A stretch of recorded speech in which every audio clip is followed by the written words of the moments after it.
पिछली वीडियो में हमने सीखा कि किस तरह से हम ज़ीरो कंडीशनल सेंटेंस को शनाख्त कर सकते हैं और ज़ीरो कंडीशनल सेंटेंस होते क्या हैं, उनको हम बना कैसे सकते हैं, और मैंने कुछ मिसालें भी आपको दी।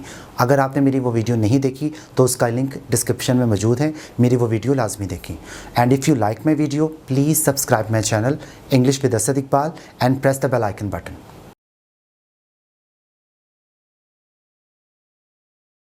बिस्मिल्लाहिर्रहमानिर्रहीम। In the name of God, the most beneficent, the most merciful. My name is Asad Iqbal and I welcome all of you with the Islamic greetings. Assalamu alaikum wa rahmatullahi wa barakatuhu. In this video, we are going to study how to identify and use first conditional sentence correctly. First conditional sentence को हम उर्दू में एक ऐसी शर्त को बयान करने के लिए इस्तेमाल करते हैं जिसको हम मुस्तकबिल में मुमकिन ख्याल करते हैं। In English, we can say that first conditional sentence is used to describe a real possibility in the future. अब हम बात करते हैं कि उर्दू में हम कैसे इसको शनाख्त कर सकते हैं। मैंने एक फ़िक्रा लिखा आपके सामने, अगर बारिश होगी तो तुम भीग जाओगे। अब इस फ़िक्रे को आप गौर से देखें, इसके अंदर क्या है, अगर बारिश होगी, फ्यूचर सेंस, ठीक है, यानी मुस्तकबिल की बात है। भीग जाओगे तो ये भी आपके मुस्तकबिल की बात करें, यानी फ्यूचर सेंस। तो अगर एक फ़िक्रे में दो फ्यूचर सेंस हो तो उसको आप ट्रांसलेट कैसे करोगे, ये देखते हैं हम। इफ़ सबसे पहले आप लगाएंगे इफ़ यानी conditional word, if it rains, if it rains, अगर बारिश होगी, यू विल गेट वेट, तो तुम भीग जाओगे। अब आप लोगों के ज़हनों में सवाल होगा कि सर ऊपर तो लिखा हुआ है अगर बारिश होगी तो तुम भीग जाओगे, मतलब दोनों फ्यूचर में हैं। यही बात मैं आपको समझाना चाहता हूँ। फर्स्ट कंडीशनल में यही चीज़ समझाने वाली है कि आपने वर्बल ट्रांसलेशन नहीं करनी, आपने इडियोमेट्रिक ट्रांसलेशन करनी है, सेंस को समझ के ट्रांसलेशन करनी है। अंग्रेज़ी ज़ुबान हमें ये कहती है कि एक सेंटेंस में आप दो दफ़ा फ्यूचर यूज़ नहीं कर सकते। मतलब मैं इस फ़िक्रे को ऐसे नहीं लिख सकता, if it will rain you will get wet, ये गलत है, क्योंकि एक फ़िक्रे में आप दो मरतबा फ्यूचर यूज़ नहीं कर सकते। तो आपने करना क्या है, पहले वाले हिस्से को यानी जो कंडीशन है उसको आप तब्दील करोगे किसके, ये जो पहला सेक्शन है ये है इसकी कंडीशन, ये है इसकी कंडीशन, और ये जो दूसरा सेक्शन है ये है इसका रिज़ल्ट। तो आपने समझना है कि आपने पहले वाले जो सेंटेंस है उसको आपने ट्रांसलेट करना है प्रेजेंट सिंपल टेंस में, प्रेजेंट सिंपल टेंस में। Present simple tense is also called present indefinite tense. अच्छा, अब आगे है यू विल गेट वेट, ये जो रिजल्ट है इसका, इसको आप करेंगे फ्यूचर इंडेफिनिट टेंस में। किसके अंदर करेंगे, फ्यूचर इंडेफिनिट टेंस में। Future indefinite tense is also called simple future tense. तो इस तरह से आप इसको कंस्ट्रक्ट करोगे। उर्दू में आप कंफ्यूज हो सकते हो कि दो दफ़ा ये फ्यूचर की सेंस है, लेकिन इंग्लिश में आपने इस फॉर्मेट से इसको ट्रांसलेट करना है।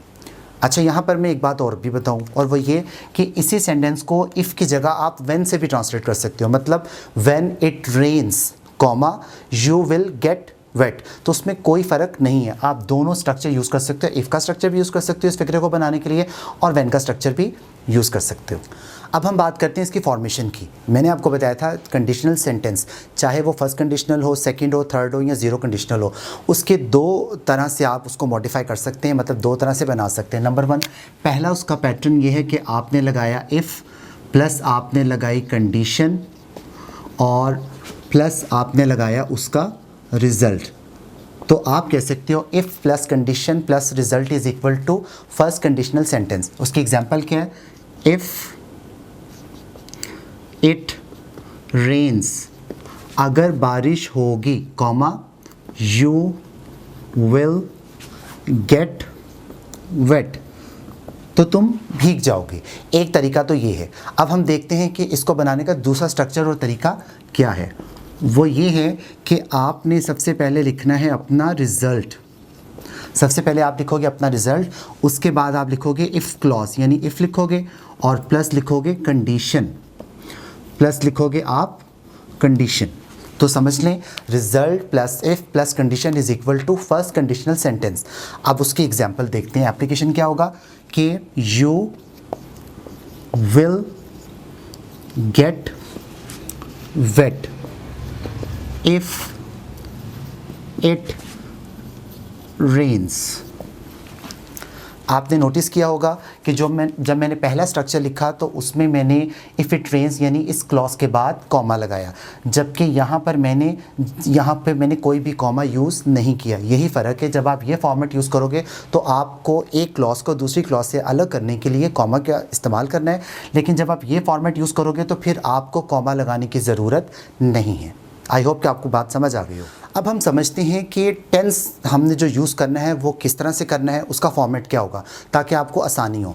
तो उसका तरीका क्या है? नंबर 1, आप लिखते हो वही इफ़ प्लस लिखते हो अपनी कंडीशन और प्लस आप लिखते हो अपना रिज़ल्ट। ये तो है आपका फॉर्मेट, ठीक है, ये फॉर्मेट है। अब इसकी एग्जांपल क्या है? If it rains comma you will get wet।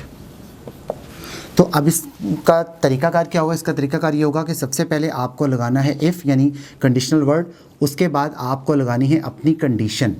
अब आपकी जो कंडीशन है वो किस टेंस में होनी चाहिए? वो होनी चाहिए आपकी प्रेजेंट सिंपल टेंस में, जैसे मैंने पहले भी एक्सप्लेन किया, प्रेजेंट सिंपल टेंस में।